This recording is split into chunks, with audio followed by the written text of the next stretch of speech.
정법의 인문학, 배운이가 쉽게 풀이한 주역 및 현대 응용하기 시리즈.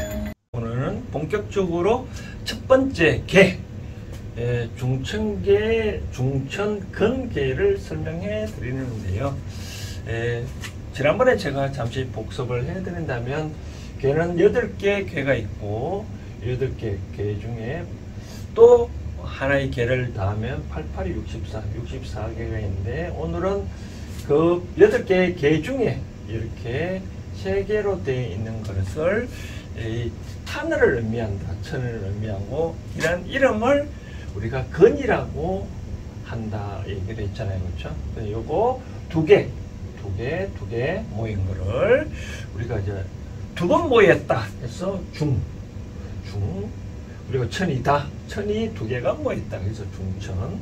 이제 괴가 이렇게 두 개 있는 것을 이름을 근이라 한다. 우리가 64개마다 다 이렇게 한자로 이름이 다 정해져 있습니다. 그래서 그거는 그때 제가 설명을 해드리고요.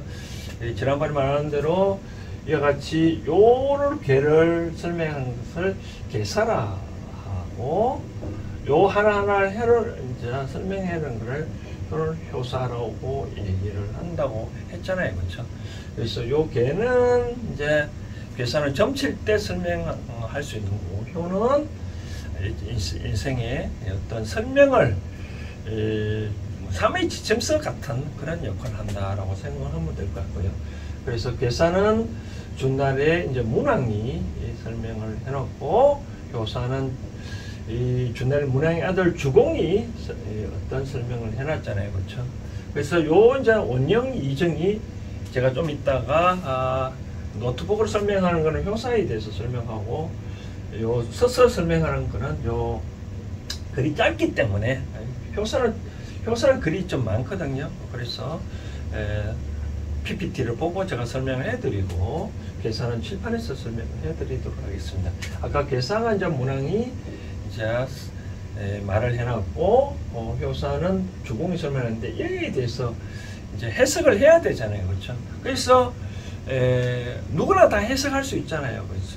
그런데 유괴의 창시자 할 수 있는 공자도 여기에 대해서 해석을 해놨겠죠. 그렇죠? 그게 바로 우리 10가지 설명해 놨는데, 뭐 단사도 있고 문운점도 있고, 요 괴사를 설명하는 것을 대상사, 효를 설명하는 것을 소상사라고 얘기를 하는데, 대상사도 전편을 하는 부분을 상전, 뭐 하전, 이렇게, 소상사도 상전, 하전, 또 뭐 설계전 등등 10가지의 날개를 달았다라고 해가지고 10여 개가 있는데, 저는 이제 뭐 공자가 여기 설명하는 걸 제가 다시 설명한다 그러면 의미가 없겠잖아요. 그죠? 제가 현대적으로 풀이하고 현대적으로 어떻게 응용하는 차원에서는 설명해라니까, 이와 같이 주공이 단 효사와 문왕이 단 괴사에 대해서 제가 설명을 풀이를 해드리고, 그것에서 어떻게 이제 현대적으로 응용할 건가라고 설명해드리고 싶은데요. 오늘 먼저 괴사부터 먼저 설명해보면, 괴사는 이렇게 설명해 놨네요. 원령이정이라고 해놨네요. 원령이정입니다. 만약에 여러분들도 만약에 뭐 하투라 해도 되겠죠. 하투라든 뭐 어떤 숫자든 1부터 8번째까지 첫 번째도 선택하고, 아니면 1부터 8번까지 각각 2장씩 놔둬도 되겠죠. 그렇죠? 그런데 이를 2가지를 뽑았다 라고 얘기를 하면, 바로 이와 같이 이제 2가지 모이면 하늘에 2개 겹치는 괴가 나오잖아요. 그죠? 그거 보고 이제 점을 치면 되겠죠. 그게 바로 원령이정이다. 원령이정은 왜 이 문왕이 원령이정이라고 표현했을까 보면, 이 하늘은, 제가 보기에 이 하늘은 어떤 의미냐라고 보니까, 이 하늘은 우리가 단순히 하늘에 있는 것보다는, 제가 보기에 교육에서는 굳이 때를 말하는 것 같아요. 때를 잘 활용해야 되고, 때를 잘 만나야 된다. 또 시기를 잘 기다려야 된다. 그런 의미인 것 같아요. 그래서 하늘은 이와 같이 때는 의미하고 크게 네 가지 덕이 있다라고 얘기를 하는 건데 사덕이 있다. 뭐 의미다 하기를 하는데 그리고 풀이해 보면 원자는 어뜸을 원자잖아요. 그렇죠? 어뜸이다. 하늘은 어뜸이고 형은 형통하다. 어뜸이란 다른 말을 보면 커다란 의미 있잖아요. 그렇죠? 형은 형통하다. 형은 뭐 어떤 의미냐면 형자는 꼭 글자를 풀이하면 제사 지낼 요 아들 자자 쓰면 제사 지낼 형이라는 의미인데 어떻게 일단 제사를 조상한테 지내면 일이 잘 풀린다는 의미잖아요. 그렇죠? 뭐 예를 들어서 그런 의미입니다. 그게 형통한다. 그게 잘 소통된다. 즉 중층제를 뽑으면 잘 소통된다. 그게 형통소통된다. 그리고 이 통상적으로 요거를 해석을 뭐 이렇게 해석하는 사람이 많은데 그게 형통하고 그것이 정자는 고들 정자인데 여기서는 바를 정자는 의미로 해석해서 그게 형통하고 바르게 행동하면 이롭다라고 그런 얘기를 하는데 저는 그보다도 크게 형통해서 크게 형통하니 뭐가 생긴다고요? 이롭다. 근데 그것을 바르게 행동을 해야 한다. 바르게 견직해야 그것이 이익을 어떻게 잘 나누어줘야 굳게 지킬 수 있다라고 말씀 들어보시면 돼요. 우리가 이걸 사계절로 표현하면 원은 봄이라는 의미를 갖고 있고요. 뭐 여기서 하늘과 땅을 바탕으로 뭔가 뿌리를 내리니까 시작의 의미겠죠. 형은 이렇게 점점 커가는 모습이니까 여름은 이제 활활 타라고 그러잖아요. 그렇죠? 가을은 이제 이가 나오니까 추수의 계절, 정은 고들성이니까 다 감춘다, 딱딱하다, 뭐 저장한다 그런 의미도 있고. 그래서 원형이정은 말 그대로 표현을 하면 하늘의 어떤 천도를 의미하는 거다. 하늘의 도를 의미하는 거다. 그런 의미 같은데 그게 뭐 원형이정을 주역은 기본적으로 원형이정을 잘 알아야만 우리가 이 문제를 쉽게 잘 주역의 어떤 어려운 문장도 쉽게 풀이가 가능하다라고 말씀을 드리고 싶네요. 그래서 원형이정의 말은 이제 여러분들 기억을 딱 해놔야 됩니다. 하늘의 도다.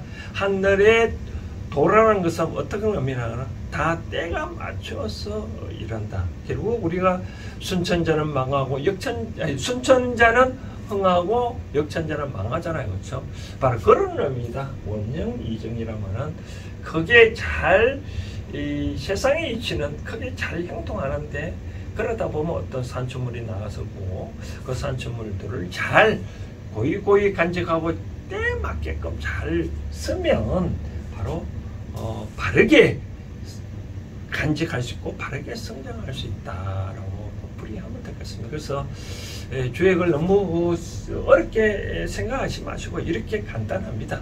이런 기회가 나왔다면 오늘은 일이 잘 풀리겠네. 그러나 그 이익도 내 분수를 알고 잘 간직하면 그것을 잘 계속해서 그것을 지킬 수 있지. 그렇지 아니하면 안 된다라고 그렇게 해석을 풀이하면 될 것 같습니다. 참고로 효를 읽을 때 이런 용어가 가끔 나오는데요. 참고하시기 바랍니다. 우리 세상은 주역은 여기 양이고 음이라 했잖아요. 그렇죠? 그래서 우리가 양은 숫자로 표현하면 이제 9를 의미를 하고요. 9를 의미하고 음은 숫자로 표현하면 6을 의미합니다. 그래서 우리가 이렇게 개를 그렸을 때 첫 번째, 두 번째, 세 번째, 네 번째 다 여섯 번째가 다 양으로 되어 있잖아요. 그렇죠? 양으로 된 것을 아까 구로 해 있으니까 여기는 초구라는 애고 요거는 92, 93, 94, 95, 96 또는 상효라고 이런 얘기가 있고요. 만약에 중간에 만약에 여기가 만약에 음으로 되어 있다. 이렇게 음으로 되어 있다면 여기는 세 번째잖아요. 세 번째는 음으로 되니까 63이다. 이런 식으로 63 효는 뭐다? 초구는 뭐다? 또 여기는 똑같이 이렇게 양으로 되시니까 9, 5는 이와 같은 경우에는 아마 양으로 된 5번째 효다라고 여러분들이 받아들이면 됩니다. 나머지는 뭐 중간중간 수역에 되는 기초적인 것은 그때그때 또 설명해 드리도록 하겠습니다. 그러면 구체적으로 효에 대해서 살펴보도록 하겠습니다. 먼저 효를 설명해 드린다면 맨 아래 효가 이제 양이라고 했잖아요. 그래서 우리가 구로 부르고 처음이니까 초로 부릅니다. 그래서 첫 번째 효는 보니까 잠용이니 물용이라. 물에 잠긴 용은 물용 쓰지 말지어다. 즉 우리가 첫 번째 효가 보니까 10세 역시 다른 게 표하면 공발 단계 되겠죠. 꼭 10세가 아니더라도 10세가 아니더라도 대학생이라면 이제 공발난이라면 그런 사람은 물용 쓰지 말지어다. 본인이 쓰지 말지어다 이게 아니라 상대가 쓰지 말지어다 일 수도 있고 내가 스스로 나가지 말라 그런 뜻이도 됩니다. 그 다음 두 번째 효를 보니까 현룡재진이니 똑같은 요 견자고 견자인데 요 견자는 요 때는 현이로 읽습니다. 나타나는 현. 그러니까 재전 밭에 용을 나타났으니 이견대인이라. 그러니까 밭에 용이 나타났으니 대인을 봄이 이롭다라는 그런 뜻이네요. 뭐 글자 그대로 풀이하면 그런데 좀 자세히 해석해 드린다면 재전이란 말은 일터라는 뜻이겠죠. 밭전자 일터에 용이 나타났다. 즉 일터에 어떤 사람이 만약에 나타났다면 어떻게 해야 되냐? 대인을 보면 이롭다. 큰 사람을 보면 이롭다를 보다는 여기서는 이제 본다는 뜻으로 보니까 어떤 세상의 진리를 알면 어떤 일에 이제 공부를 하고 난 다음에 세상에 나아가다 보니까 거기에 어떠한 철학이라는 기술이 있겠죠, 그렇죠? 그런 사람을 그런 걸 깨닫게 되면 이롭다. 자, 본격적으로 나가 일을 해야 되니까 자기가 지식을 완전하게 터득하면 이롭다. 그런 뜻이 될 것 같습니다. 93, 요 세 번째 구는 보니까 군자는 종일 근건한다. 종일 구셀 근자거든요. 뭐 이때는 건이란 하늘 근자라보다는 구셀근 종일 근건해서 뭐 열심히 일하는 뜻이겠죠, 그렇죠? 뭐 이제 일하는 단계 그런 뜻입니다. 이제 척약하면 이 석자는 이제 저녁 석자인데 척자는 이제 뭐 어떤 의미냐면 후회할 척, 뭐 상가할 척 그런 뜻입니다. 상가할 척. 만약에 저녁에 상가할 것 같으면 리어하다 할 것 같다면 이제 들어올 척자잖아요. 그렇죠? 저녁에 들어올 것 같으면 리어한다. 리어자는 갈려자거든요. 갈려자. 이제 갈고 닦아라. 저녁에 만약에 바깥에 열심히 일하고 보니까 저녁에 돌아와서 보니 뭔가 모르게 좀 깨름직하다. 그러면 뭐 부족한 걸 채워라 그런 뜻이겠죠, 그렇죠? 그러다 보면 무구, 검은 헌물이 없다 그런 뜻이네요. 그다음 네 번째 효를 보니까 혹, 약 재현하면 뛸 약자입니다. 뛸 약. 혹이 뛰게 되면 즉 이제 열심히 일하고 충분히 갖춰지고 난 다음에 내가 뭔가 모르게 나아가다 보면 역시 헌물이 없다. 그런 얘기네요. 즉 운문에 빠져도 즉 나아가도록 하더라도 실패를 하더라도 큰 헌물이 없다. 그런 뜻입니다. 우리가 무슨 일을 하더라도 잘못될 수가 있잖아요. 그렇죠? 그렇다 하더라도 내가 세 번째 단계에서 계속 저녁에 반성을 하고 갈고 닦으면 그게 문제는 없다. 그런 뜻입니다. 그 다음 다섯 번째 효를 보니까 뭐라고 되냐면 비룡제친이니 이견대니라. 즉 나는 용이 결국 용이 날았네요. 나는 용이 하늘에 있으니 이때 이견대인이라. 이때 대인은 이제 제가 보기에 여기서는 깨닫는다는 의미가 있는데 여기서는 이제 지식을 깨닫다 그런 의미잖아요, 그렇죠? 여기서는 보니까 어떤 이제 무슨 뭐라고 얘기를 하면 조력자가 필요하겠죠. 조력자. 쉽게 말해서 옆에 척사 같은 분, 조력자, 척사 같은 분, 지금 제갈 공명 같은 분이겠죠. 그런 사람이 만났어야 이롭다. 그렇지 않니?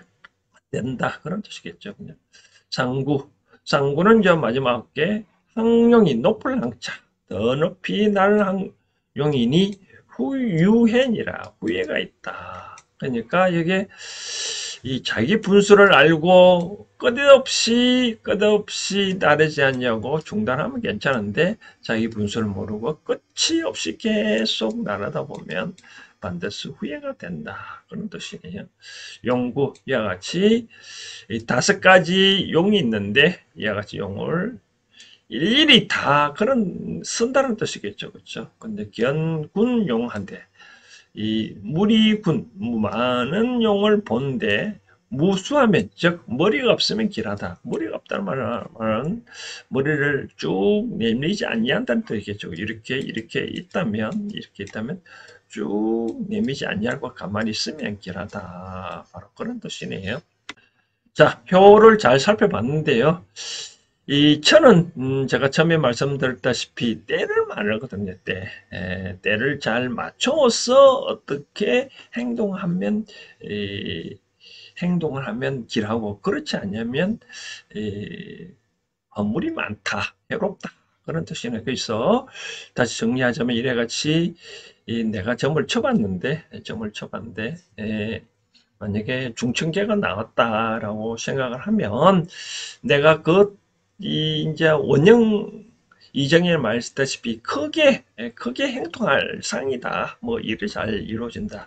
그러나 그 행동한 이익을 다른 사람한테 베풀면 결국은 그 허물이 없고 길하지만 그렇지 않냐고 또 그 이익을 자기만 한다 그러면 바라지 못하고 바로 어려운 일이 닥친다. 그런 이야기네요. 그래서 뭐 주역이란 너무 어렵게 생각하지 말고 이렇게 간단하다라고 말씀드리고 싶고 근데 제가 현대적으로 이걸 어떻게 응용할 건가를 중간중간 제가 설명을 해드리고 있는데 즉 중천계의 기본 진리는 뭐냐면 다시 말하면 때입니다. 하늘천.